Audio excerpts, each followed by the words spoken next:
पास के साधु जनों ने कहा, पागल हो गया एकनाथ, इतनी दूर से यात्रा करी और भगवान रामेश्वरम तक पहुंचा। अरे शिवलिंग में जल डालेगा पुण्य मिलेगा, गधे को पानी पिला रहा, तेरा दिमाग खराब हो गया।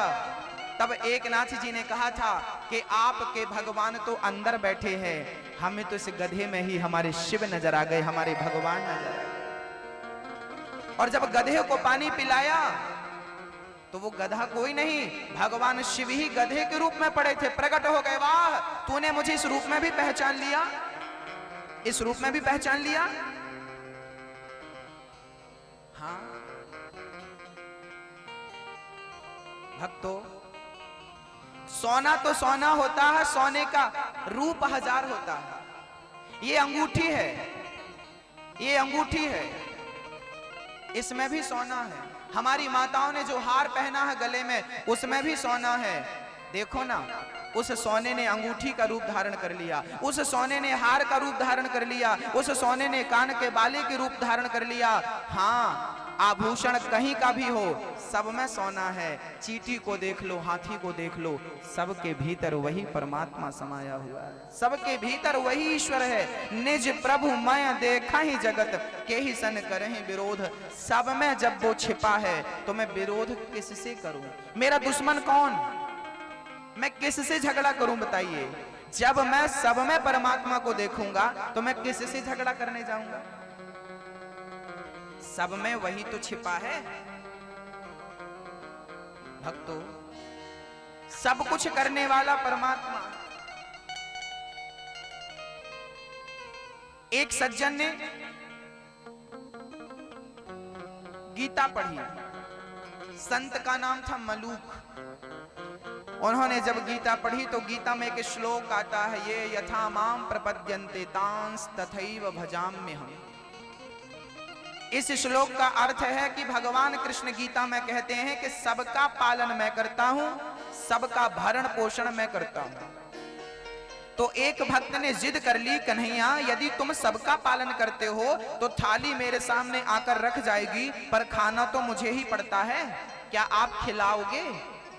आज उस भक्त ने जिद कर ली कि देखता हूं तुम्हारी ये बात कितनी सच है, और उसने मन में ठान लिया, आज मैं अपने हाथ से नहीं खाऊंगा, देखता हूं तुम मुझे खिलाते हो कि नहीं। और वो इस भाव से जंगल में चला गया, एक बड़े से पेड़ के ऊपर चढ़ गया, दिन भर पेड़ पर बैठा रहा। आज उसने कुछ नहीं खाया। जब शाम हुई फिर भी उस तक कोई नहीं पहुंचा, कोई नहीं आया। रात हो गई, देखता हूं भगवान कैसे खिलाते हैं। उस पेड़ पर पके पके फल लगे थे पर उसने खाया नहीं। देखता हूं तुम कैसे खिलाते हो, क्या तुम खिलाते हो? भाई थाली सामने रखी है, खाना तो हमको ही पड़ता है ना, क्या भगवान खिलाएगा? उस भक्त ने कहा, देखता हूं तुम खिलाते हो कि नहीं।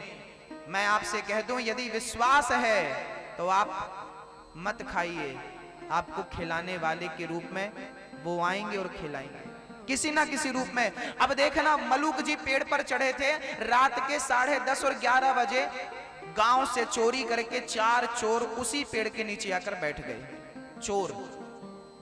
चोरों ने बंटवारा किया, और जब बंटवारा करने बैठे तो सोना चांदी वो पैसे का बंटवारा कर रहे थे। उन्हीं चोरों के पोटरी में कुछ उन्हें अलग सा दिखा, एक पोटरी दिखी, उसे खोलकर देखा तो उसमें रोटी और अचार था। चोरों ने कहा, क्यों? सोना चुराते चुराते तुमने रोटी भी चुरा ली? भाई ये किसने चुराया?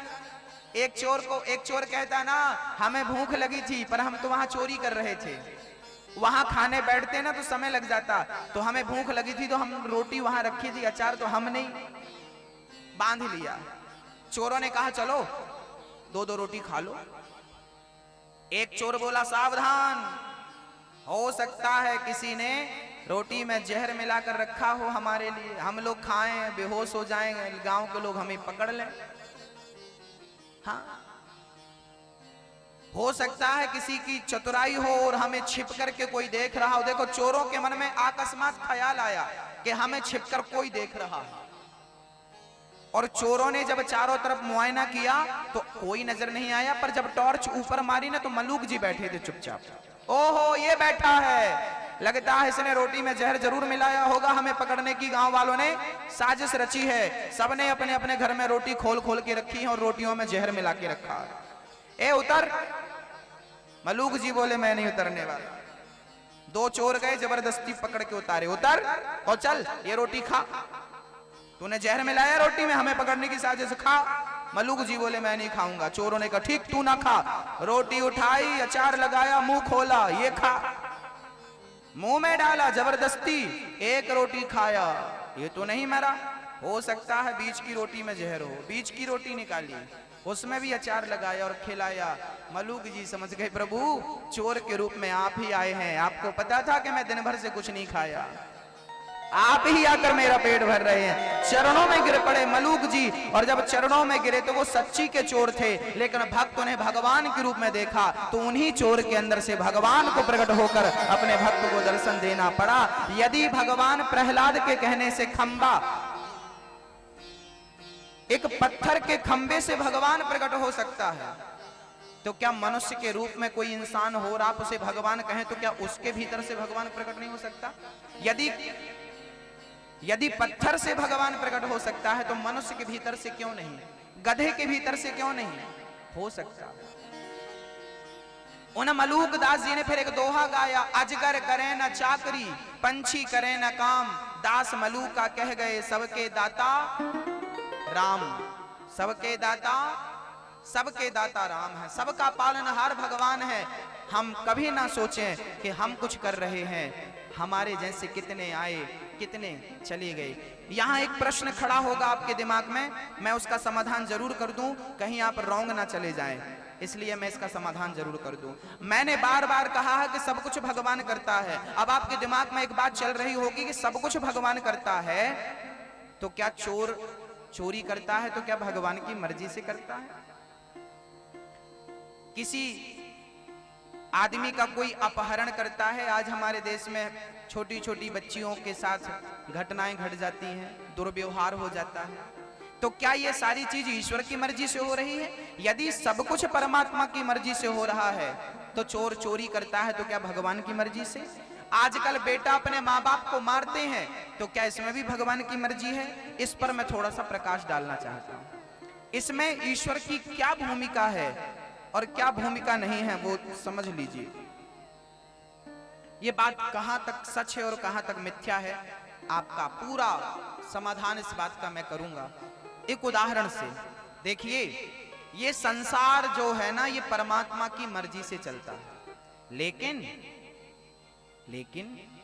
एक बात समझने की है। एक गाड़ी का मालिक था, एक आदमी, आपकी एक गाड़ी है, उदाहरण आपकी एक 4 व्हीलर गाड़ी है 4 चक्के की, आपका एक ड्राइवर है, आपने ड्राइवर से कहा गाड़ी ले जाओ बड़ोदरा और फिर वहां से ले आना, ये काम करके ले आना।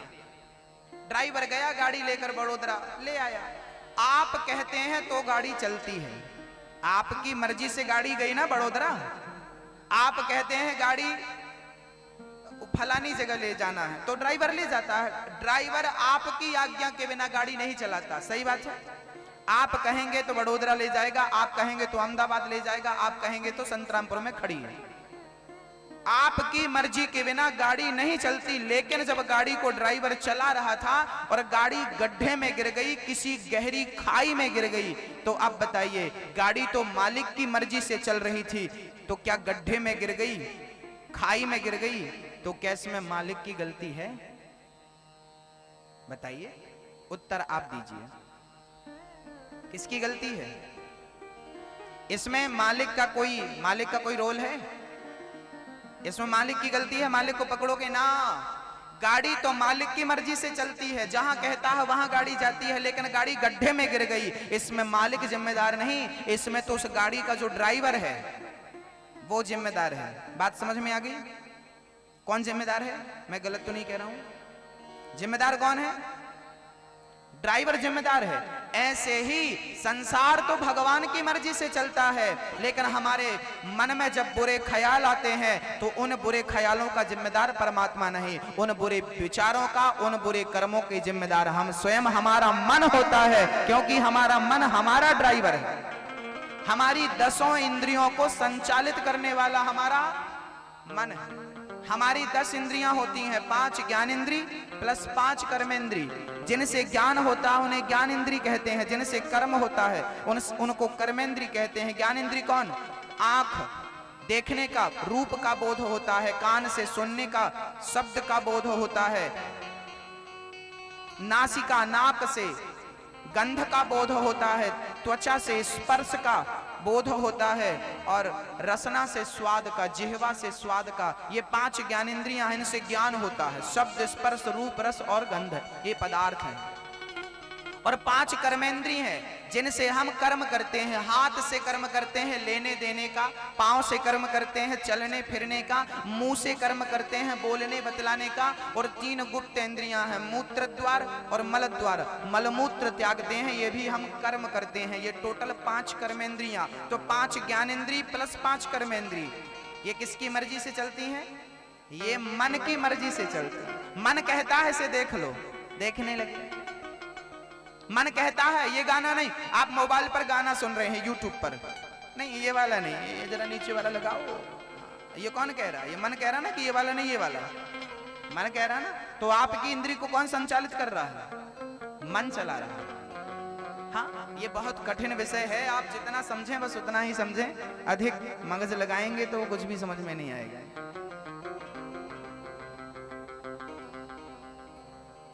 हमारी इंद्रियों का मालिक है मन।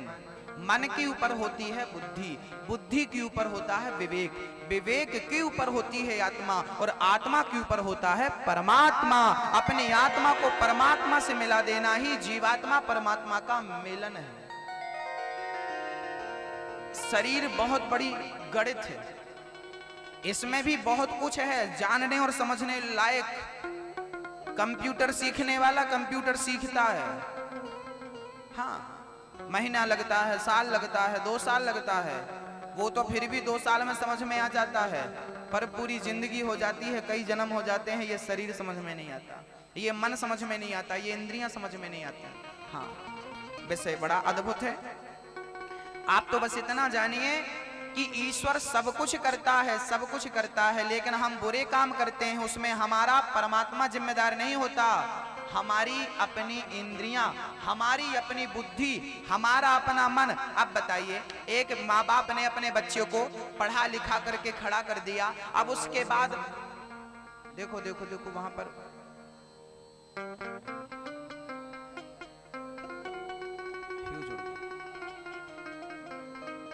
थोड़ा सा जल छिड़क दीजिए उस पर, ठीक है, ठीक है, ठीक है। बोलिए कृष्ण कन्हैया लाल की जय हो। ठीक है, हो गया।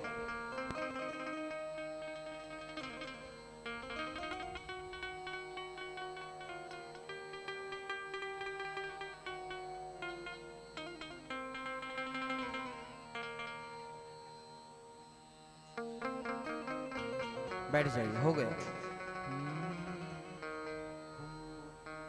बोलिए भक्त वत्सल भगवान की जय, जय श्री राधे,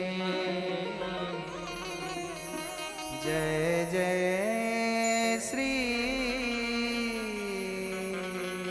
राधे।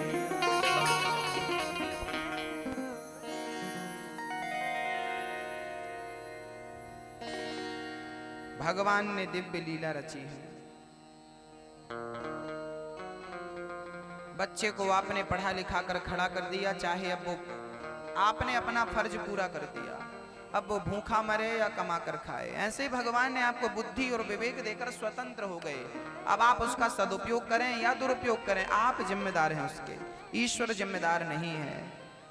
हाँ, आज भगवान ने मन बनाया कि हमें आज शरद पूर्णिमा की रात आ गई और इस रात्रि को परमात्मा ने सुंदर सी बांसुरी यमुना के पावन पुलिन तट पर जाकर प्रेम से बांसुरी बजाई। भगवान पिता रात्रि शरदोत्फुल्ल मल्लिका वीक्षरन्तुं मनश्चक्रे योग मायामुपाश्रितः।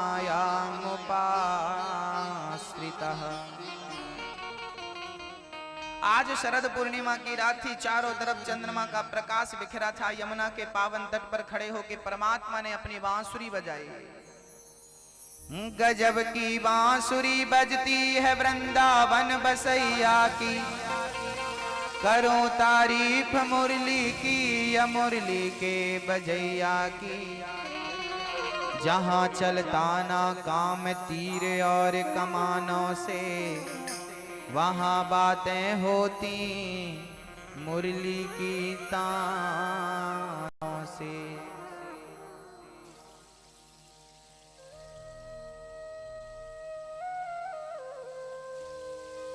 आज भगवान ने बड़े प्रेम से बांसुरी बजाकर गोपियों का मन अपनी तरफ मोह लिया।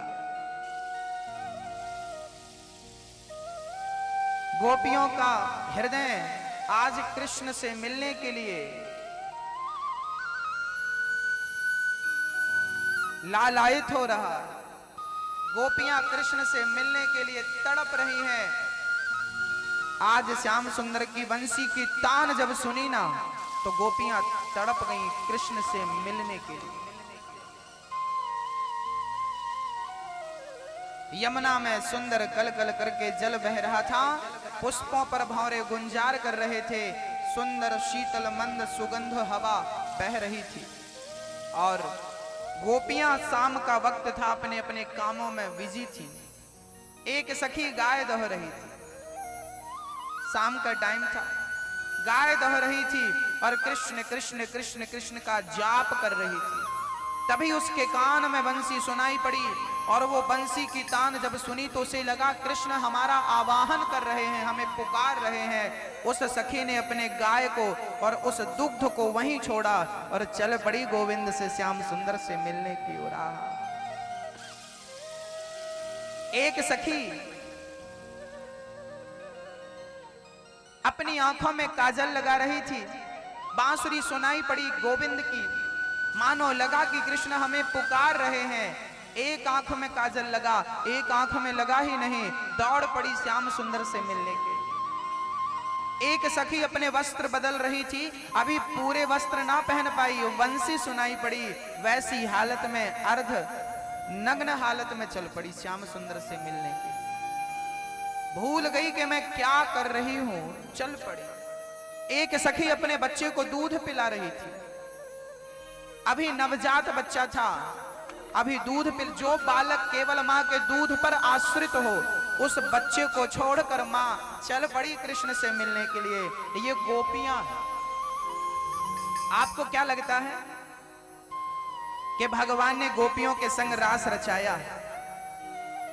आपको लगता है कि भगवान ने बहुत सारी औरतों के संग, स्त्रियों के संग रास रचाया ना? ये जो गोपियां थी ना, ये कोई साधारण स्त्रियां थी? आप बताइए, कोई मां अपने दूध पीने वाले बच्चे को छोड़ सकती है क्या? लेकिन इन गोपियों ने भगवान के लिए दूध पीने वाले बच्चे को छोड़ दिया। आप समझ सकते हैं कि इन गोपियों का भगवान से कितना प्रेम था, और इतना प्रेम जिसका हो वो तो कोई महान भक्त ही हो सकता है। गोपी का अर्थ क्या है? गोपी का अर्थ स्त्री से नहीं है, इन स्त्रियों का नाम गोपी है ना। गोपी अर्थ स्त्री नहीं, गोपी के अर्थ से कुछ और बात सामने आती है। गोपी का अर्थ है गौ मतलब इंद्रियां और पी मतलब पीना। जिन्होंने अपनी इंद्रियों को, अपनी वासनाओं को खत्म कर दिया है, समाप्त कर दिया है, उनका नाम गोपी है। कोई गोपियां कोई विषय लोलुप नहीं थी कि उन्हें किसी पुरुष की आवश्यकता थी ना, भोगी नहीं थी वो गोपियां। ये गोपियां कौन है? भागवत में वर्णन मिलता है कि ये गोपियां, इनमें से एक गोपी पिछले जन्म में एक संत थी, हजारों वर्ष तक तपस्या किया और भगवान ने दर्शन दिया। क्या चाहता है?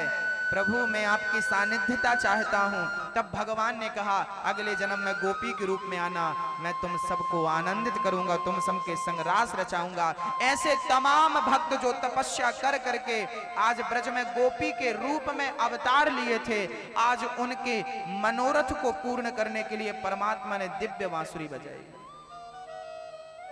और सारी गोपियां खिंची चली आई। शरद पूर्णिमा की रात थी, आ गई। एक सखी सास के पांव दबा रही थी, बांसुरी सुनी, दौड़ पड़ी। एक सखी भोजन पका रही थी, दौड़ पड़ी। एक सखी जाने लगी, उसके पति ने हाथ पकड़ लिया, गोप ने। ए कहां जा रही है? कृष्ण के पास। मुझे छोड़कर उसके पास जा रही है? बंद कर दिया, कमरे में ताला लगा दिया। अब जा। उस सखी की आत्मा ऐसी इतनी उत्कंठा हुई, इतनी उत्कंठा, उसकी आत्मा निकलकर परमात्मा में मिल गई। बंधन शरीर का हो सकता है, आत्मा का कोई बंधन नहीं होता। आप बांधेंगे तो शरीर को बांधेंगे ना, पकड़ेंगे तो शरीर को पकड़ेंगे, पर परमात्मा तक पहुंचने के लिए शरीर की आवश्यकता ही नहीं। उन तक पहुंचने के लिए मन की आवश्यकता हो। मन तो वही है और मन वही है तो आत्मा निकल के परमात्मा में समा गई। सारी सखियां दौड़ पड़ी श्याम सुंदर से मिलने के। इन गोपियों ने सारी वासनाओं को सुखा दिया है, खत्म कर दिया। कोई इच्छा नहीं है, कोई कामना नहीं है। हाँ, एक ही इच्छा है, केवल कृष्ण प्राप्ति, कर्म शाश्वत साधनम तद्वदाधना। केवल एक ही इच्छा है, कृष्ण की प्राप्ति, कोई इच्छा नहीं। गोपियों